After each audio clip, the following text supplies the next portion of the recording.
नमस्कार दोस्तों, जय हिंद जय भारत। दोस्तों, आप सभी का स्वागत है आपके अपने YouTube चैनल संतोष एकेडमी पर।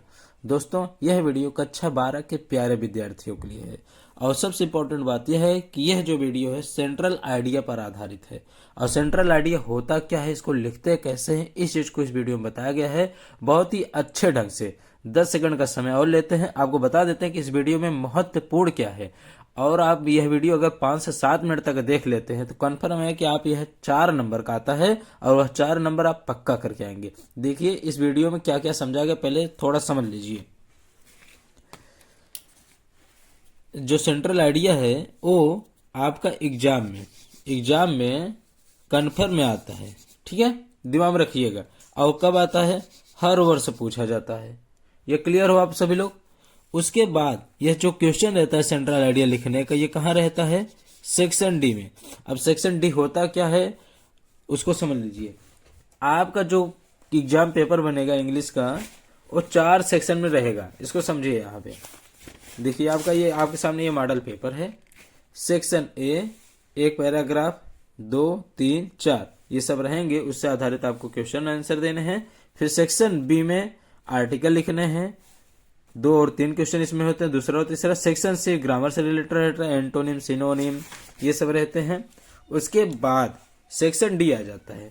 अब सेक्शन डी में ये ध्यान दीजिएगा, 6वां, 7वां, 8वां ये सब आपके क्वेश्चन आंसर होते हैं। उसके बाद 9वां जो होता है, give the central idea of one of the following poems, यानी 4 ऑप्शन या 3 ऑप्शन, सॉरी 3 ही ऑप्शन देगा।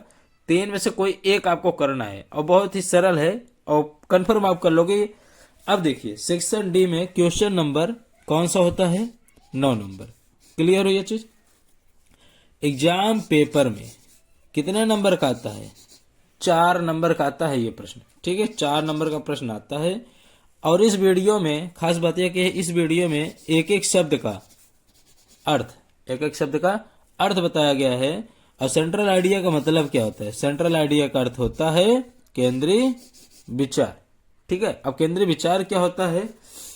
पोयम का पूरा अर्थ अपनी भाषा में संक्षिप्त रूप में लिख दीजिए, वही सेंट्रल आइडिया कहलाता है। यह होता है, ठीक है ना। यानी जो कविता होती है, पोयम होती है, उसको अपनी भाषा में पेश कर दीजिए। बस जौने की जो किताब में लिखा हुआ है रट लीजिए, ठीक है। चलिए अब हम आपको बताते बिना किसी देरी के बहुत ही सरल तरीके के एक शब्द बताया गया, एक शब्द का अर्थ। चलिए स्टार्ट करते हैं। आपको ये मैं हाइलाइटर कर दिया हूं, ये सब नहीं करना है आपको। सीधा सीधा आपको आंसर 9 डालना है। और जो भी रहेगा, ए रहेगा तो ए, बी रहेगा तो बी, सी रहेगा तो सी। मान लीजिए आपका आंसर 9 का ए वाला आंसर आप देना चाहते हैं, ठीक है ना, तो आप लिखेंगे आंसर ए। क्लियर हो? चलिए ये तीर का निशान सॉरी आप मत बनाइएगा, बस ऐसे। अब जो आंसर ए या आंसर बी जो भी पोएम का नाम रहेगा, माई मदर एट 66। क्लियर हो? और क्वेश्चन में सेंट्रल आइडिया लिख दीजिएगा, या फिर वैसे भी यहां भी लिख सकते हो सेंट्रल आइडिया, कोई दिक्कत नहीं है। आपका बोर्ड एग्जाम का जो पेपर रहेगा, कॉपी रहेगा, ऐसे ही रहेगा। एक साइड आपको लाइन खींचना है, टेंशन फ्री होकर लिखते जाइए। अब ये जो लाइन है इसको रट लीजिए। The poem my mother eight 66, यानी जो कविता है माई मदर एट 66 है, ये पोयम का नाम है। इज कंपोज रचित है बाई एन इंडियन पोएटेस। अब यहाँ पोएटेस आप लिख दीजिएगा, ठीक है ना। अब इसको क्यों छोड़े थे कि पोएट पुरुष के लिए होता है, पोएटेस स्त्री के लिए, यानी पोएट माने कवि, पोएटेस माने कवयित्री, ठीक है। कमला दास, यानी जो poem my mother eight 66 is composed रचित है या रची गई है बाई एन इंडियन, एक भारतीय कवित्री के द्वारा। उनका नाम क्या है? कमला दास। आप यहाँ और भी लिख सकते हो एन इंडियन फेमस पोएटेस या इंग्लिश फेमस पोएटेस लिख सकते हो, ठीक है। अब आगे बढ़ते हैं। यहां से पैराग्राफ चेंज कर दीजिएगा आप। अब देखिए पैराग्राफ जब चेंज करोगे आप तो क्या थोड़ा जगह छोड़ के लिखिएगा। This poem shows the fear of losing her mother of the poetess because her mother is very old. अब इसको अर्थ समझते हैं। दिस पोयम, यह कविता, सोच प्रकट करती है या फिर दिखाती है, द फियर किसको? डर को, ऑफ लॉसिंग खोने को, यानी खोने का, क्या? हर मदर अपनी माँ का, ऑफ द पोएटेस कवित्री के। अब इसको समझते हैं। कवित्री जो है उसको डर लगता है। क्या डर लगता है? अपनी माँ को खोने का डर, यानी कवित्री के आप माने का कि कवित्री के अपनी माँ के खोने का डर यह कविता दिखाती है या प्रकट करती है फिर दर्शाती है, ठीक है ना। यह कविता दर्शाती है द फियर ऑफ लॉसिंग, खोने के डर को। किसको खोने के डर को? Her mother of the poetess, यानी कवित्री के अपनी माँ को खोने के डर को, ठीक है। ध्यान से समझिएगा, कोई हार्ड नहीं है। फिर देखिए बिकॉज, क्योंकि, बिकॉज माने क्योंकि, her mother is very old, क्योंकि हर मदर उसकी माता यानी उनकी माता इज वेरी ओल्ड, बहुत ही बूढ़ी हो चुकी है या हो गई है।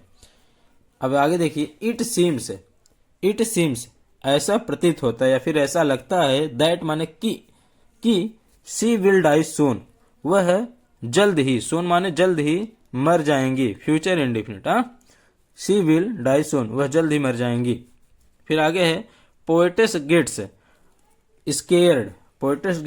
Scared of this thought.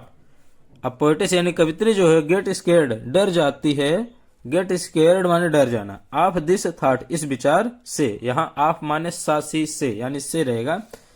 Poetess कवित्री इस विचार से डर जाती है। फिर आगे है टू कम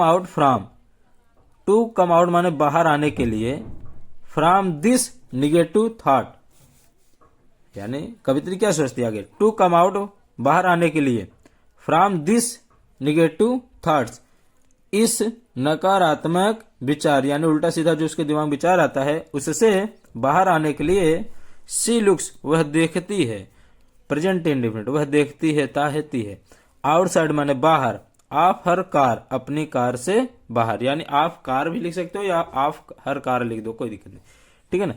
अपने कार से बाहर देखती है, कौन? वह देखती है, to come out from this negative thoughts.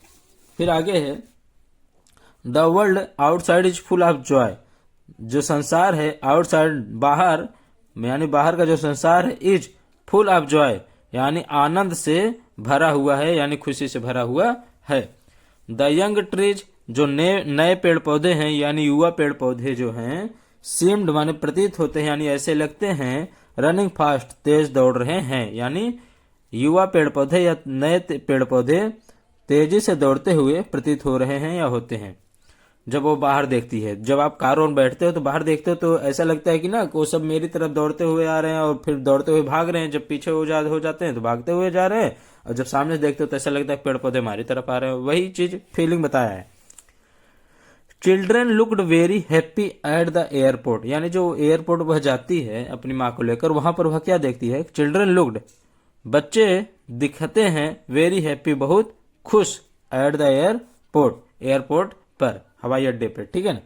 फिर दे हैड अंडरगो माने गुजरना, दे हैड अंडरगो उन्हें गुजरना पड़ता है, अ सिक्योरिटी चेक एक सुरक्षा जांच से होकर, ठीक है ना। यानी आप जब वहां जाओगे एयरपोर्ट पे या फिर किसी भी ऐसी जगह जाओ जहां आपको अंदर जाना है और बाहर गेट पे सिक्योरिटी लोग लगे हों, तो वहां आपको अंडरगो होना पड़ेगा यानी गुजरना पड़ेगा सिक्योरिटी सुरक्षा जांच से। फिर अब यहां से एक पैराग्राफ चेंज कर लीजिएगा।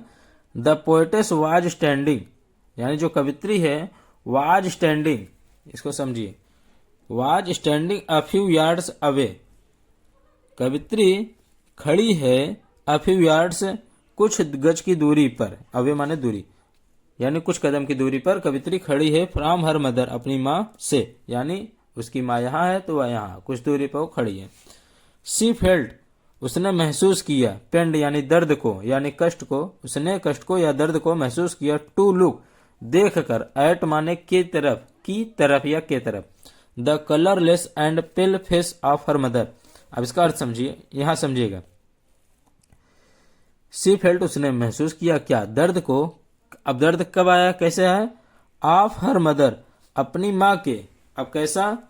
अपनी माँ के कलरलेस यानी बेरंग एंड पीले पड़े हुए चेहरे को, फेस माने चेहरा, पिल माने पीला पड़ना, मुरझा जाना चेहरा, ठीक है ना।